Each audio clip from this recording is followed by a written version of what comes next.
이틀 전 또 어제 그리고 오늘에 이르러서 이 여호와의 날이 심판과 구원의 날이 동시적으로 일어난다 이렇게 말씀을 드렸습니다. 오늘 1절부터 보면 여호와께서 그에게 그 신의를 지키고 심지가 견고하고 주를 신뢰하는 자들을 하나님의 그 구원의 성벽과 외벽으로 피난시켜서 그들을 잠시 동안 즉 심판이 지나가는 동안 그들을 숨겨주시겠다 이런 표현들을 오늘 본문에서 기록하고 있습니다.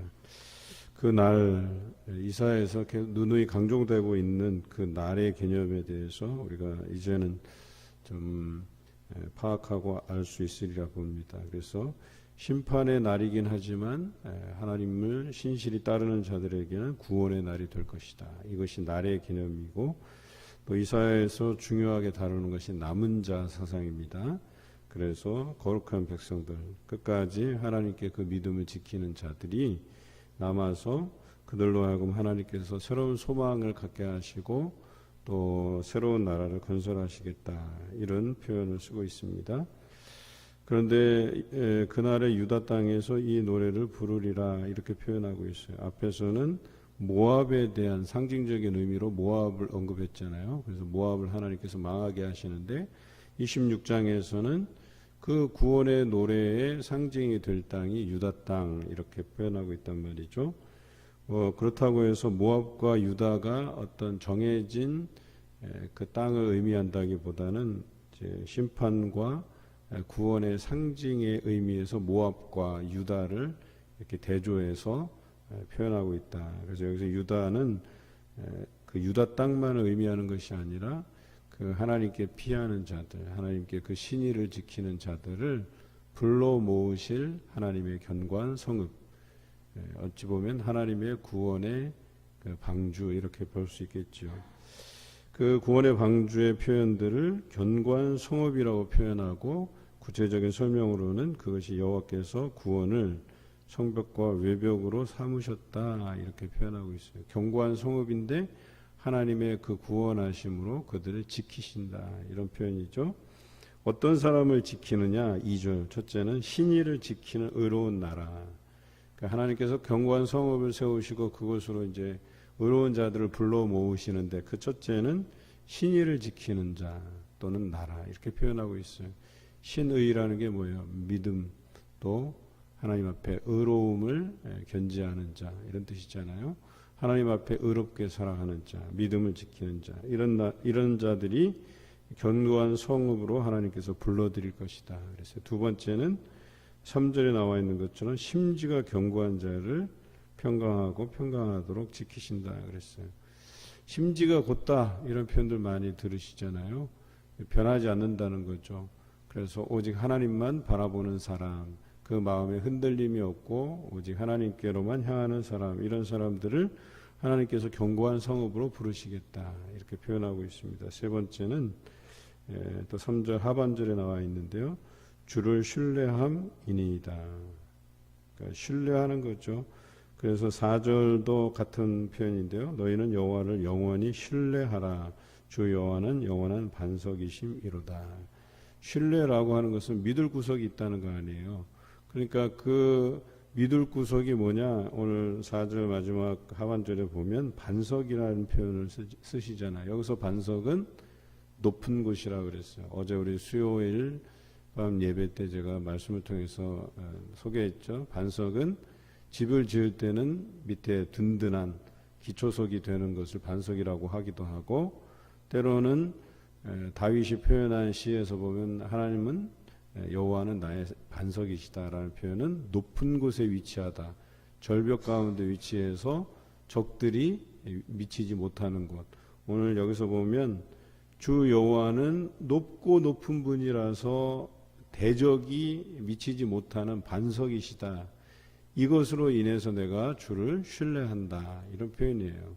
그런 신뢰를 가지고 살아가는 사람, 내가 어려움 중에 있지만 고난 중에 있지만 이 고난이 나를 집어삼키지 못할 것이다 라고 하는 확신을 가지는 거예요. 내 이 고난으로 인해서 이 고통으로 인해서 내가 주저앉지 않는다. 내가 믿음을 잃지 않는다.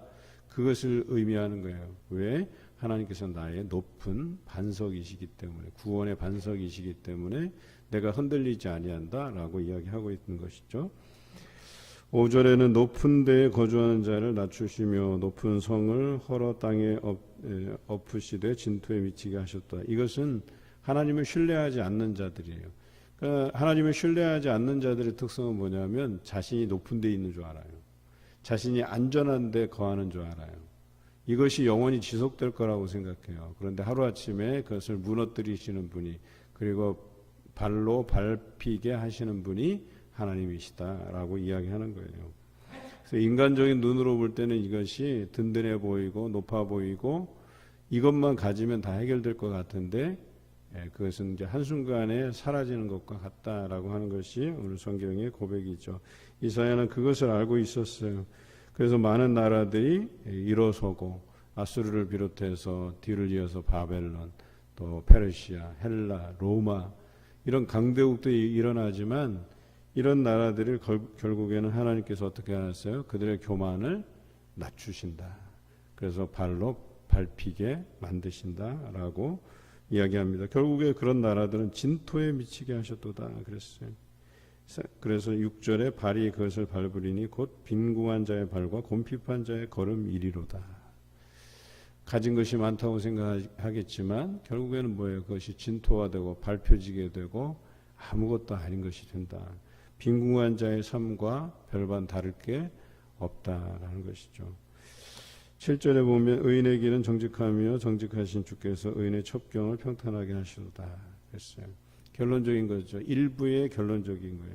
이 7절까지의 말씀에 보면 하나님께서 그 구원의 백성들을 견고한 성읍을 예비하셔서 불러 모으시는데, 그렇지 못한 자들은 아무리 높다 한들 하나님께서 진토화 되게 해서 밟히게 만드신다 이렇게 표현하고 있지만, 결론에서 의인 정직한 자들 이런 사람들은 어때요? 하나님께서 첩경을 평탄하게, 첩경도 빠른 길인데 그것을 더욱 평탄하게 하신다. 그래서 그 가는 길을 하나님께서 든든하게 평탄하게 형통하게 만드신다 이런 뜻이죠. 여러분, 하나님께서 정해주신 그때에 우리의 길을 여시면 그 길이 평탄하게 될 줄로 믿습니다. 그런데 그 평탄한 길을 찾고 내가 그 길에 서기까지가 어떤 인내의 과정이 필요한 거예요. 훈련의 과정이 필요한 거예요. 그런데 그것을 참지 못하고 이 길이 구원의 길이고 하나님께서 내게 제시해 주신 길인 것을 알지 못하면 엉뚱한 것을 찾아 헤매게 되고, 세상에서 힘 있는 것들, 또 세상에서 여러 가지 줄을 붙잡으려 하고, 또 그것을 내가 쟁취하면 그것으로 인해서 내가 안전히 거할 줄로 생각하는 이 어리석은 생각에서 우리가 벗어나야 되겠다라고 하는 것이죠. 그것을 잡았다가 결국에는 진토가 되고 밟힐 뿐이다. 또한 빈궁한 자의 삶을 면하지 못한다. 이렇게 이야기합니다. 그래서 결론적인 것은 뭐예요? 여호와의 견고한 성읍, 여호와께서 나의 반석이 되신다라고 하는 사실을 기억하고 신뢰하고 신의를 가지고 심지가 곧고 주를 신뢰하며 살아가는 여러분 되시기를 주님의 이름으로 기원합니다. 8절부터는 이제 여호와의 심판이 임할 때 우리가 어떻게 해야 되는가에 대한 표현이에요. 8절에는 심판하는 길, 이렇게 심판하시는 길이라고 표현되어 있고 9절에는 밤이라고 표현되어 있죠. 그런데 이때 우리가 주를 기다려야 되고 주의 이름을 위하여 또 주를 기억하려고 우리 영혼이 사모해야 된다라고 표현하고 있어요. 그 심판이 임하는 그때에 고통 중에 있게 될 것은 분명해요. 그런데 우리가 주를 바라보고 내 영혼이 온전히 주를 사모할 때에 하나님께서 그를 견고한 성읍을 불러내신다는 뜻이죠. 또 밤이 올 때, 고통 중에 있을 때, 어려움을 당할 때 내 영혼이 주를 사모하며 내 중심이 주를 간절히 구해야만 한다. 그리고 이 고통 중에 적어도 여기서 말하는 심판하시는 길, 그 밤, 이런 표현들은 뭐예요? 하나님께서 그 교만한 자들을 낮추시게 하는 그 심판이 이를 때에 소위 말해서 하나님께 그 신의를 지키는 자가 아닌 사람들, 이런 사람들은 더 자신들이 살기 위해서 발버둥 칠 거란 말이죠. 그러면 뭐예요? 그 당시에 의로운 사람들, 하나님을 믿고 섬기는 사람들을 더 괴롭게 하는 그 순간적인 찰나가 온다는 거예요. 그럴 때에 그 어려움 속에서 그 하나님께 대한 믿음을 지키는 자가, 그 영혼이 하나님을 바라보고 사모하는 자가 어떻게 돼요? 결국에는 그것을 잘 견디게 되고, 그 심판 중에서 심판당하는 사람들이 그 신의를 지키는 사람들을 보고 어떻게 된다 그랬어요? 9절 하반절에 세계의 거민이 그 의를 배우게 된다 그랬어요. 그러니까 저들이 하나님의 견고한 성읍으로 인하여서 보호를 받을 것이고 결국에는 그들은 승리할 것이다 라고 하는 것을 세계의 거민들이 바라보게 될 것이라고 얘기하는 거예요. 그래서 결국에는 하나님께서 살아 역사하시는구나, 의로운 자들을 하나님께서 보호하시고 저들을 지키시는구나 라고 하는 것을 깨닫게 된다라고 하는 거예요. 물론 그때도 깨닫는 자가 있을지 모르지만 여전히 악인은 그 마음을, 그 의를 배우지 못하는 자리에 서간다는 거예요. 여러분, 이런 거예요. 여기서 말하는 것은 세계의 거민이 의를 배운다라는 표현들은 우리가 동시다발적으로 일어나고 이런 심판의 때 그 신의를 지키고, 그래서 그 악한 자들이 횡포를 더해 갈지라도 그들이 그 의를 지키는 것을 보고 다른 사람들도, 그러니까 그동안 하나님 앞에 신의를 지켰던 사람들도 그런 모습을 보면서 나도 이 신의를 계속해서 지켜내야 되겠다라고 하는 그 의를 배움이 일어난다는 거예요. 배운다라는 표현은 뭐예요? 그것으로 인해서 나도 용기를 얻는다, 이런 표현이에요. 믿음의 용기를 얻는다. 그런데 악인은 그렇지 않다는 거예요. 하나님께서 이미 이 기울어진 심판의 상황에서 그 심판을 인정할 수 없는 거예요. 그래서 그들은 어떻게 돼요? 여기 보면은 10절에 악인은 은총을 입을지라도 의를 배우지 아니한다 그랬어요. 그래서 결국은 그들이 어떻게 된다? 11절에 마지막 하반절에 보면 불이 주의 대적들을 사르리이다. 여러분, 성경에서도 마찬가지지만 하나님의 그 심판의 날이 어떠함을 보신 분은 예수 그리스도 한 분밖에 없으시잖아요. 그러니까 예수님께서 지옥은 이렇다라고 표현한 게 뭐예요? 대표적인 말이 불이에요. 불. 그러니까 지옥이 어떻다라고 하는 것은 자세한 묘사는 없지만 그래도 성경에서 구체적인 표현으로 따지자면 불이라는 건 정확해요.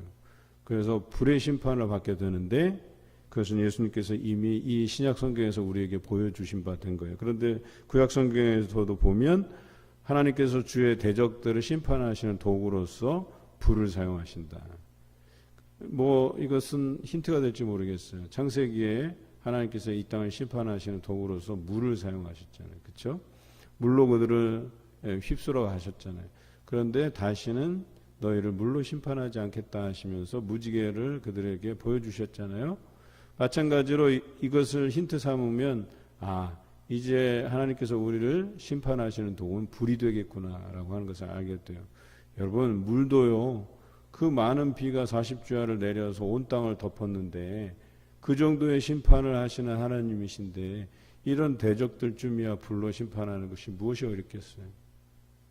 그럼에도 불구하고 이때에 그 심판으로 인해서 고통당하는 이들이 잠시 동안 하나님께 신의를 지키는, 믿음을 지키는 사람들을 괴롭게 할지라도 우리가 그 영혼이 하나님을 갈망하고 그 마음의 주를 의지할 때에 그것을 함께 하나님께 신의를 지키는 자들에게 믿음의 용기를 줄 수 있는 것이고, 서로 도전받고 또 서로 위안이 되고 위로가 되고 의지가 되고, 그래서 하나님께 대한 그 믿음을 지키게 되지만 악인은 그렇지 않다 그랬어요. 그 의를 배우지 않는다 그랬어요. 결과적으로 그들은 불의 심판을 받게 될 것이다. 성경은 기록하고 있죠. 10절에 아주 유의미한 내용이 있어요. 악인은 은총을 입을지라도. 여러분, 잠시 동안이라지만 그들이 불로 심판을 받기 전까지는 그들도 은총 아래 있다는 사실 우리는 기억해야 돼요. 여러분, 신앙에서 굉장히 잘못된 인식이 뭐냐면 하나님을 섬기는 사람들은 이 땅에서 살아가면서 잘 되고 하나님을 잘 섬기지 않는 사람들은 잘 안 되고, 이렇게 생각하기 쉬운데 그렇지 않다는 거예요. 모두가 심판 전에는 이 땅에서 은총 아래에서 살아가는 게 맞아요. 하나님께서 그들을 긍휼히 여기세요. 그들을 돌이키려고 애써요. 그래서 그들에게 꾸준히 의로운 광선을 비추어 주시는 거예요. 그런데도 불구하고 어떻게 되어 있어요? 그 의를 배우는 자가 있고 배우지 못하는 자가 있다는 거예요. 그래서 우리가 생각하기에는 이 땅을 살아가면서 어떻게 저 악인들이 잘 되는가, 이런 것에 대한 그런 질문을 하나님께 던지잖아요.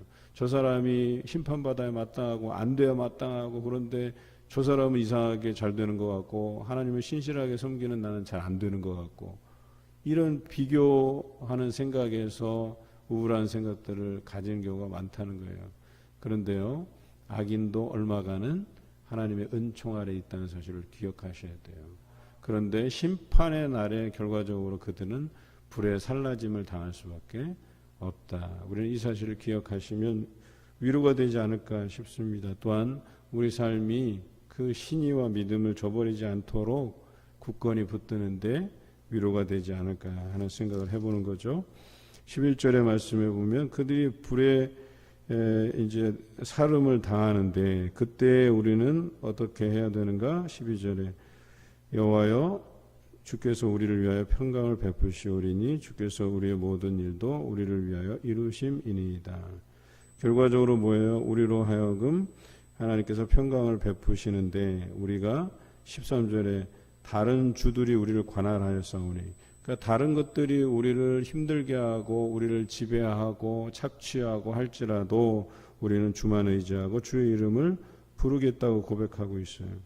결과적으로 14절에 그들, 즉 우리를 관할하고 우리를 억누르고 우리를 착취하고 압제하는 그런 사람들은 하나님께서 죽게 만드시겠다. 불에 사르겠다. 사망하게 만들겠다.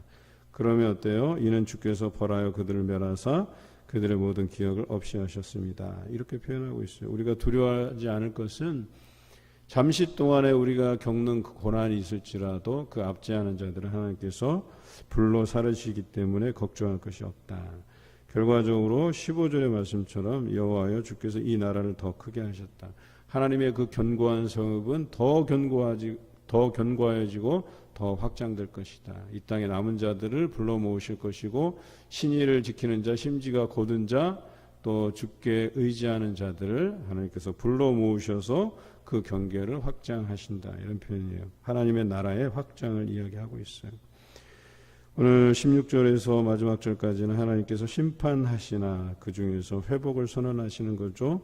그 환난 중에 또 하나님의 그 진노하심이 징벌이 임할 때 우리는 마치 그 잉태한 여인이 산기가 임박해서 그 고통 중에 부르짖는 것처럼 우리는 부르짖게 될 것이고, 그 부르짖는 소리를 하나님께서 들으시고 그래서 그들을 숨겨주시겠다라고 표현하시는 거죠. 20절에 내 백성아 갈지어다 내 밀실에 들어가서 내 문을 닫고 분노가 지나가기까지 잠깐 숨을 지어다. 이 분노가 지나가기까지 잠깐 숨을 지어다. 하나님께서 그들을 숨겨주시겠다고 말씀하시는 거죠. 이것이 회복을 선언하시는 말씀이에요. 21절에 보라 여호와께서 그의 처소에서 나와서 땅의 거민의 죄악을 벌하실 것이다. 벌하실 때 땅이 그 위에 잦았던 피를 드러내고 그 살해당한 자를 다시는 덮지 아니하리라 그랬어요. 이 모든 악한 것들이 드러나는 시점, 이것이 심판의 때다라고 하는 거예요. 여러분, 우리가 왜 교만하게 살아가는 줄 알아요? 오늘 성경에 보면 그 어떤 우리 교만한 것들, 잘못 판단한 것들, 이런 것들, 하나님께 믿음을 저버린 것들이 아직은 드러나지 않기 때문에 내가 여전히 교만하다는 사실, 또 믿음을 저버린 사실, 또 그 정직한 자들을 압제하고 괴롭게 하는 이 악한 행실들이 드러나지 않기 때문에 여전히 이러는 것이지, 심판의 때가 되면 이것을 하나님께서 다 드러내시겠다고 하는 거예요. 그때는 견딜 수가 없어요. 구별되는 거예요. 신약 성경에 보면 양과 염소를 구분하듯이 그때는 구별되는 거예요. 그때에 가서 후회함이 있어서 되겠습니까? 우리가 하나님 앞에 우리를 쳐서 복종시키는 일이 여러분 심판의 때가 이르기 전에 가장 중요한 일이 되어야 될 것입니다. 어떤 때는 이런 생각을 해요. 우리가 또 너무 회개만 강조하다 보면 뭔가 좀 다운되는 느낌이고, 또 이 어떤 우울한 부분이 아닌 또 우리 신앙하는 삶이 기쁨 가운데 거하는 거니까 그 기쁨을 너무나도 또 강조하다 보면 또 회개를 잊어버리고, 우리 한국의 신학적 흐름을 보면, 믿음의 흐름을 보면 미국의 성공 신학이 들어와서 신앙생활 잘하면 우리가 일상생활에서 복을 얻는다, 잘 될 수 있다, 성공할 것이다, 이렇게 가다 보니까 고통이라는 것이 설명이 안 되는 거예요. 여전히 믿음 가운데 사는 사람이 고통당하고 있거든요. 그러니까 예수 그리스도의 고난의 신학이 또 들어와요. 그래서 균형을 맞춘단 말이에요. 그러는 것처럼 우리 신앙도 이 고통의 신학, 성공의 신학, 이것이 적절하게 균형을 이루어서 하나님께서 우리로 하여금 만족한 삶을 누리게 하시는데, 또 고난 중에 있을지라도 이 고난을 통해서 다시금 우리를 되돌아볼 수 있는 무엇을 기억해야 되는 거예요? 그리스도의 고난, 그리스도의 십자가를 생각하게 하는 그 신앙이 되게 하신다는 거예요. 그러니까 때로는 우리가 하나님께서 주시는 번영으로 인해서 잘 살고 평안함 중에 거한다 할지라도 예수 그리스도의 십자가를 날마다 기억하면서 우리는 균형추 역할을 해야 된다는 거예요. 이것이, 이 사실, 이걸 기억함이. 그래서 교만하지 않도록, 이 풍요로운 삶을 통해서 우리가 교만하지 않도록, 그래서 날마다 우리를 쳐서 복종시키는 거예요. 이 그리스도의 십자가를 기억한다는 게 바로 십자가를 진다는 표현이에요. 그런데 막연히 그냥 내가 지금 잘 되고 있으니까, 이 코로나의 엄중한 상황에서도 그럭저럭 사니까 나는 믿음 생활 여전히 잘하고 있겠지라고 방심하지 않도록 예수 그리스도의 십자가를 생각하라는 거예요. 기억하라는 거예요. 이것이 우리의 신앙의 균형추 역할을 한다는 거예요. 교만하지 않도록 우리를 저울질해서 하나님 앞에 맞추게 하신다라고 하는 것이죠. 여호와의 심판은 반드시 이릅니다, 여러분. 그렇지만 우리가 신의를 지키고 심지가 견고하게 주를 신뢰하면 하나님의 그 구원의 견고한 성읍에 이르게 된다는 사실을 기억하시면서 예수 그리스도의 그 십자가의 사건을 기억하고 교만하지 않고 날마다 하나님께 부르짖고 또 나의 영혼이, 나의 마음이 주를 사모하며 간절히 찾는 그런 삶을 살아가시기를 주님의 이름으로 기원합니다.